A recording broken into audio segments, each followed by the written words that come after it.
तो इन सारी बातों पे डिस्कस करेंगे।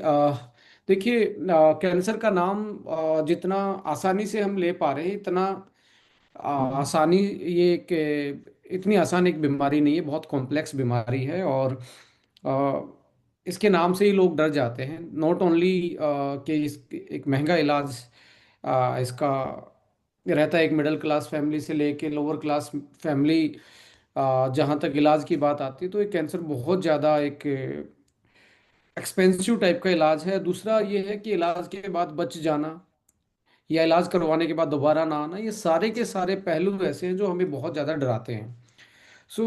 एक टाइम था कि 1970 तक इसको एक सिंपल, इस बीमारी के बारे में ज़्यादा पता नहीं था। बीमारी को सिंपल एक तरीके से मेडिकल साइंस में आका जाता था कि ये तो सिंपल एक ट्यूमर है, फोड़ा पुंसी जैसा है। और 70 के दशक के आसपास ओनली रेडिएशन थेरेपी, जब ये दूसरी तीसरी स्टेज में पहुंच जाता था, दिखना स्टार्ट हो जाता, तो रेडिएशन थेरेपी और साथ में लाइक वो फोड़े को, जैसे एक ट्यूमर को ट्रीट किया जाता है कोई दवाई लगा के या छोटी मोटी सर्जरी करके, इस टाइप की चीज़ें होती थी। बट इसका जो डायग्नोस था, इसके बारे में जो सही कहानी थी या जो इसके पीछे का रीजन था, वो मेडिकल साइंस के पास ज़्यादा नहीं था। और वो एक जैसा जमाना था जहाँ मशीन डायग्नोस की इतनी स्ट्रोंग नहीं थी, टेक्नोलॉजी हमारे पास नहीं थी। तो अल्टीमेटली कैंसर जैसी बीमारी में मैक्सिमम लोग जब मेडिकल ट्रीटमेंट लेते थे तो आफ्टर सम टाइम डॉक्टर भी मना कर देता था कि हमारे बस की बात नहीं, इसको घर लेके जाइए और इसका जो भी सेवा पानी करनी है, जितने दिन की ज़िंदगी, इसको घर पे ही आप उस तरीके से इसको सर्व कीजिए। तो अल्टीमेटली बहुत सारे लोग इससे जान गंवा देते थे। धीरे धीरे टेस्ट डेवलप होने स्टार्ट हुए, रियल रीजन पता लगा कि जो कैंसर का मेन रियल रीजन है वो डीएनए लेवल पे सबसे बड़ा रीजन पाया गया है कि एक सेल जो है जिससे हमारा पूरा शरीर बना है, वही सेल अपना रास्ता भटक जाती है। और रास्ता भटक के वो अब कहाँ पे, जैसे गाड़ी में आप जा रहे हैं तो गाड़ी में जाते जाते आप के गाड़ी में एक एक्सेलेरेटर है और एक ब्रेक भी साथ में दिया हुआ है कि कहाँ पे ब्रेक लगानी है और कहाँ पे स्पीड बढ़ानी है। ये दोनों चीज़ें गाड़ी में होती है। सपोज करें आपकी गाड़ी में ओनली स्पीड वाला एक्सीलेटर ही होता और ब्रेक ना होता, तो क्या हम अपनी गाड़ी को चला पाते? क्या हम उसको ट्रांसपोर्टिंग का माध्यम बना पाते? तो ऐसे ही हमारा शरीर जो है वो बेसिकली सेल से बना है। और सेल का एक नेचर है, वो एक पुरानी सेल से नई सेल बना देती है और पुरानी सेल अपने आप खत्म हो जाती है और नई सेल फिर से दोबारा से एक नए तरीके से काम करती है। इस तरीके से हमारा जो जीवन है, हमारी जो बॉडी है वो बनी होती है। यदि ये सेल कितना बनाना है, किस टाइम तक बनाना है, कितने नंबर्स बनाने हैं, यदि ये वाली चीजें ये सेल भूल जाए, यानी कि या तो गाड़ी में ब्रेक ना हो या चलाने वाला जो है वो अपने होशो हवास में ना चला रहा हो, तो दोनों में ही एक्सीडेंट होने के चांस बन जाते हैं। तो हमारे शरीर में भी जब हमारी सेल भूल जाती है कब ब्रेक लगाने हैं, कब स्पीड बढ़ानी है, तो उसको हम जर्नली कैंसर बोल देते हैं। और इसको धीरे धीरे 1980 के दशक में जाके पहली बार इसका टेस्ट डेवलप्ड हुआ। फिर इसके बाद आप देखेंगे नए टेस्ट आए। नए टेस्ट में आपने कोरोना के टाइम पे भी आरटी पीसीआर के बारे में सुना था। आरटी पीसीआर की रिपोर्ट बहुत पब्लिश होती थी। वो क्या होता है, वो आपके जो डीएनए है उसको रिकॉग्नाइज करता है। जैसे कोरोना के वायरस के टाइम पे कोरोना का वायरस का एक पर्टिकुलर डीएनए, यदि आपकी बॉडी में कोरोना का वायरस है तो सैंपल से उसको मिला लेते थे, तो दोनों का डीएनए मैच करता था तो मान लिया जाता था कितना पॉजिटिव है। उसकी संख्या देखने के लिए एक सीटी वैल्यू होती थी, कितना उसका साइकिल है। ऐसे ही जो आरटीपीसीआर होता है वो कैंसर जैसी सेल को भी पहचानने में हेल्प करता है। यानी कि जीन का म्यूटेंट होना, जीन अपने जो उसको कंट्रोल करता है सेल को, उसका उसमें फेरबदल आना, उसकी कोडिंग में चेंज आना, ये वहाँ से स्टार्ट हुआ। उसके बाद बहुत सारे ऐसे टेस्ट डेवलप हुए। आज के टाइम पे तो कौन सी कहाँ पे किस स्टेज में है, बॉडी के किस किस पैट स्कैन जैसी चीज़ें भी आप देखने को मिलती हैं। एक सिंपल ब्लड टेस्ट से भी पता लग जाता है। बहुत सारे ऐसे मार्कर ढूंढ लिए हैं जो कैंसर के में शरीर में हमें मिलते हैं। सो ऐसे करके आज के टाइम पे यदि मैं बात करूं, जो 50 से 60 साल में हमने कैंसर में जो भी जीत हासिल करी है, एक एंगल से तो जीत हासिल ये की है कि लगभग लगभग 30% पेशेंट जो हैं वो कैंसर का इलाज करवा के बच जाते हैं। अब ये जो बचने का फॉर्मूला जो है, जो डॉक्टर बताता है कि बचना किसको मानते हैं, डेटा के अनुसार यदि कोई इंसान कैंसर का इलाज करवा के 5 साल तक जिंदा रहता है तो उसको माना जाता है वो ट्रीटमेंट होके बच गया।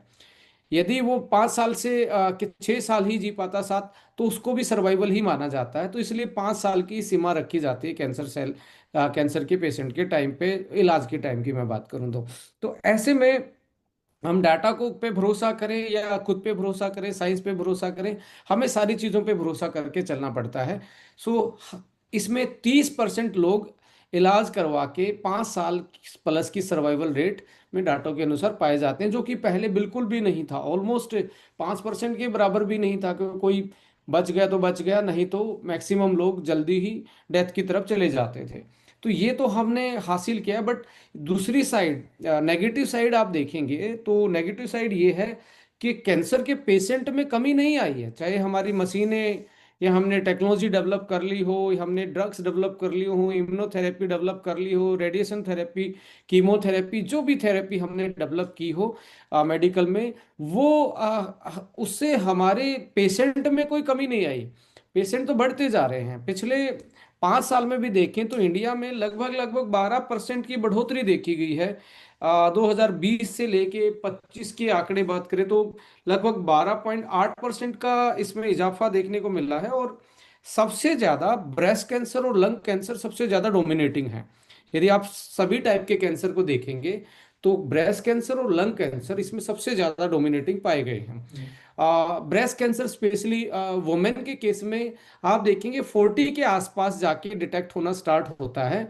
और आज तो अर्ली स्टेज में भी है। इसके कई रीजन हैं। इसके रीजन ये भी हो सकते हैं कि जो उनका हार्मोन है एस्ट्रोजन वो रिस्पॉन्सिबल हो। उस टाइम पे वो हार्मोन जो है वो अनबैलेंस हो जाता है, और जिसके कारण सेल जो है वो ट्रिगर हो जाती हैं, इम्यून सिस्टम ट्रिगर हो जाता है। लंग्स के केस में देखा गया है तो मेल में लंग्स केस में सबसे ज्यादा पाया गया है लंग कैंसर। इसमें मेन रीजन स्मोकिंग का भी है, क्योंकि as compare to the women in India, male जो हैं वो ज़्यादा स्मोकिंग करते हैं। तो ये तो जो दो डोमिनेटिंग कैंसर पाए गए हैं जो आज सबसे ज़्यादा। कैंसर तो बहुत टाइप के हैं, कोई ब्लड कैंसर है, कोई आपका ग्लैंड्स में कैंसर है, कोई सॉफ्ट टिश्यू का वो है कैंसर है, कोई प्रोस्टेट का कैंसर है, कोई ओवरीज का कैंसर है। बट इसमें सबसे बड़े दो ही लंग्स और ब्रेस्ट कैंसर ही पाए गए हैं। 9 में से 1 आदमी को लाइफ में कभी ना कभी कैंसर होता है। ये एज पर रिपोर्ट बोलते हैं 9 में से 1 आदमी डेवलप कैंसर हिज और हर लाइफ टाइम, किसी टाइम पे, according to the global cancer observatory जो सोसाइटी है। आज के टाइम पे लगभग लगभग 25 मिलियन इंसिडेंट है कैंसर के वर्ल्ड वाइड हर साल, 25 मिलियन के आसपास। और इंडिया में इंडिया अभी दूसरे तीसरे रैंक पे वो कर रहा है अकॉर्डिंग टू डाटा। अमेरिका और चाइना के साथ साथ हम कट टू कट खड़े हैं परसेंटेज में भी। तो अमेरिका, चाइना और इंडिया में ही ये टॉप 3 कंट्री हैं जो सबसे ज़्यादा कैंसर के पेशेंट उनमें पाए जाते हैं। और चाइल्डहुड में भी आप देखेंगे, बच्चों में भी ये फैलता जा रहा है। और इंडिया में लगभग लगभग 2022 के डाटा मैं कोट कर रहा हूँ तो 14,61,427 केस थे 22 में रिकॉर्ड किए गए। अभी तो ये बढ़े ही है, 12.5% की ग्रोथ से ये बढ़ ही रहा है इंडिया में। सो ये मैं जो रिपोर्टें बता रहा हूँ ये उस ग्रे साइड हमें इंडिकेट करे कि हमारे पास चाहे कितनी भी मेडिकल फैसिलिटी क्यों ना हो गई हों, चाहे एआई के ज़माने में आप जी रहे हैं, आज आप बैठ के मुझे सुन पा रहे हैं, मैं आपके साथ बातें कर पा रहा हूँ टेक्नोलॉजी के माध्यम से, आप किसी अमेरिका बैठे हुए बहुत बेस्ट डॉक्टर के क्यों ना जानकार क्यों ना हो। इवन मैंने तो बहुत सारे ऐसे डॉक्टर देखे जो कैंसर का इलाज करते थे, उनकी मौत भी कैंसर से हुई है। सो ऐसे में हमें इस चीज़ को लेके बहुत सीरियस होना चाहिए। और ये एक पहले 100 साल पहले कोई बीमारी, ज्यादा कोई इतनी बड़ी बीमारी थी ही नहीं, बहुत ही रेयर केसेस होते थे और धीरे धीरे ये बढ़ते चले गए। इनके बारे में डिस्कस करेंगे। मैं एक प्रेजेंटेशन आपके साथ शेयर करने वाला हूँ, 1 मिनट मुझे दीजिए।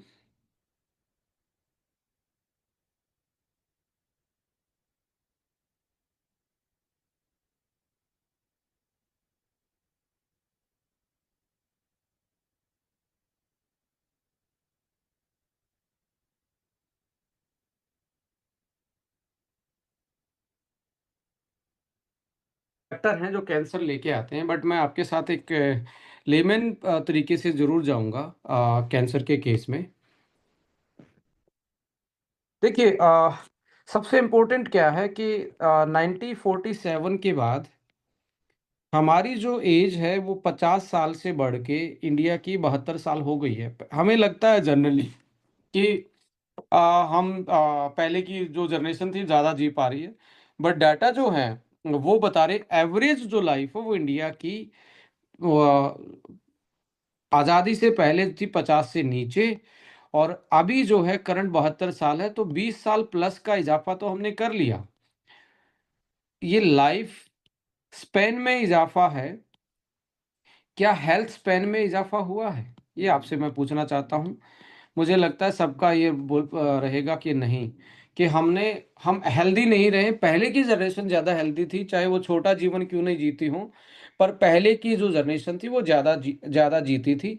तो यहाँ पे अल्टीमेटली आप देखेंगे कि हमने मेडिकल साइंस ने डेवलपमेंट से, ह्यूमन डेवलपमेंट से, मेडिसन से, सर्जरी से, वैक्सीन से हमने अपनी लाइफ को तो बढ़ा लिया है, एवरेज को, पर हेल्थ को नहीं बढ़ा पाए हैं।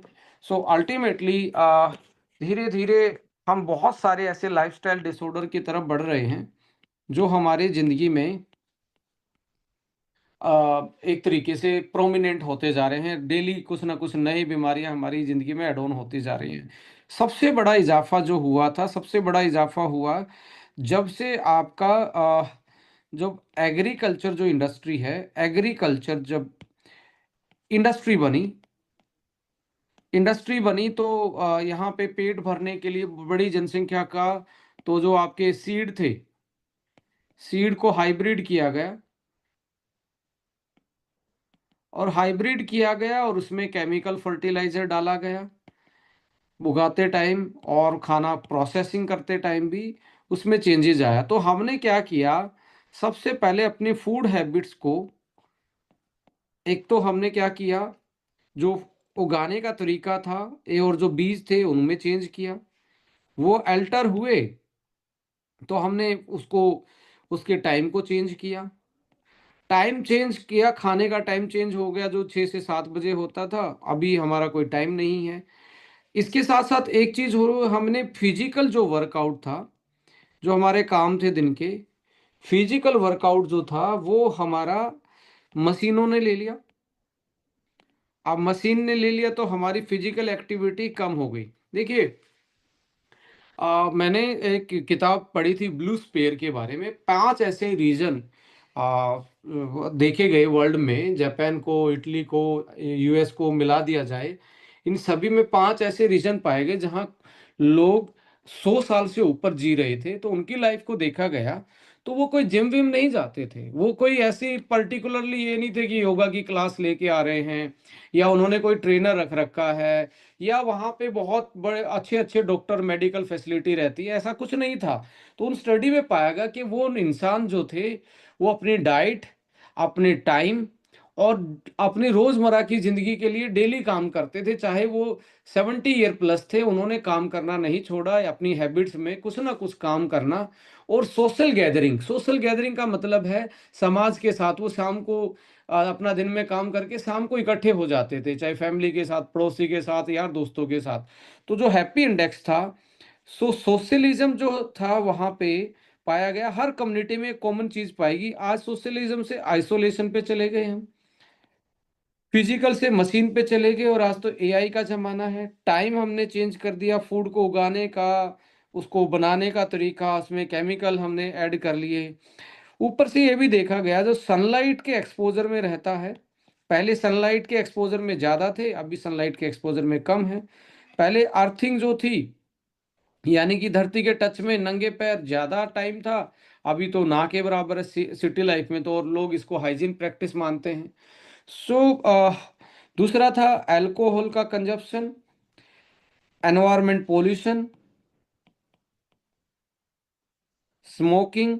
और दिल्ली में तो ये करने की भी जरूरत नहीं है आज के टाइम पे, आपको पता है एयर क्वालिटी इंडेक्स ऐसा हो गया है कि वो इंसानों के रहने की, इंसानों के क्या, पेड़ पौधों के रहने की भी जगह नहीं बची है वो। So alcohol, environment, smoking, pesticides, refined oil. अब ये जो लिख रहा हूँ, ये देखना कि आपकी जिंदगी में भी ये ऐड ऑन है क्या। यदि आपकी जिंदगी में ऐड ऑन है तो मैं आपको बताने वाला हूँ ये क्या कर सकते हैं। सेडेंट्री लाइफ, सेडेंट्री का मतलब है कि बैठा रहना, सीटिंग जॉब तो नहीं है आपकी। अब सीटिंग को ये माना, सीटिंग का दूसरा डेफिनेशन दिया गया है, sitting is as equal to smoking. Sitting भी स्मोकिंग करने के ही बराबर है, शरीर में नुकसान। तो ये पांचों जगह जहाँ 100-100 साल प्लस के लोग थे, बीमारी फ्री जी रहे थे, और वहां भी ये भी देखा गया, कोई हॉस्पिटल, कोई बड़े डॉक्टर नहीं थे उनके पास, उनका देखा गया कि उनकी सीटिंग नहीं थी, उनके घरों में बड़ा फर्नीचर भी नहीं था, वो दिन में 20-20 30-30 बार उठते बैठते थे। क्या आपको लगता है कि आप बिना चेयर के बैठे हैं और दिन में 20 बार 30 बार उठते बैठते हो? तो आपका जो स्पाइन है, या आपका जो हिंज जॉइंट है, जो आपका कमर से और आपकी लेग्स जो कनेक्टेड हैं, वो पेल्विक वाला जो जॉइंट है, उसकी फ्लेक्सिबिलिटी मुझे नहीं लगता कि हम आज के टाइम पे जो जिसको हम हरियाणा में तो उकड़ू बैठना बोलते हैं, कि दोनों पैर पे आप बैठे हैं, तो 90% तो आज की जनरेशन बैठ ही नहीं पाएगी। So flexibility, sedentary life, sugar, boiling से हम रिफाइनिंग पे पहुंच गए, एंड फ्राइंग पे पहुंच गए। सो यदि ये सारी चीजें हैं तो ये आपको मोर प्रोन बनाती हैं, कैंसर के नजदीक लेके जाती हैं। कैसे लेके जाती है मैं आपको बता रहा हूं, कि हमारी जो बॉडी है, हमारी बॉडी मदर सेल, एक मदर सेल थी, एक फादर सेल थी। मदर का एग था, फादर का स्पर्म था, ये इन्होंने मिलके फर्टिलाइज किया। फर्टिलाइज करके लेडीज एंड जेंटलमैन एक नई सेल बनाई जिसका नाम था जाइगोट। ये फर्स्ट सेल है। मैं हूं, आप हैं, इस हम सब लोग इस सेल से बने हुए हैं। अब ये देखो, इस सेल में ना तो दो आंख थी, ना सॉरी, इस सेल में ना तो आंखें थी,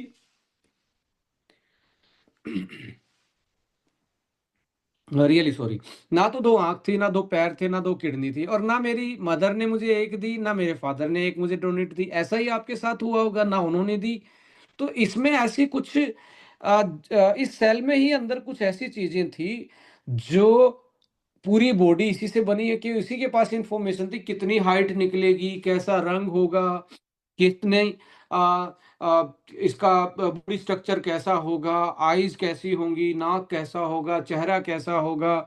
तो सारी चीजें इसी में थी, इसी से ही किडनी बन गई, इसी से। तो ये डिवाइड हो के इसने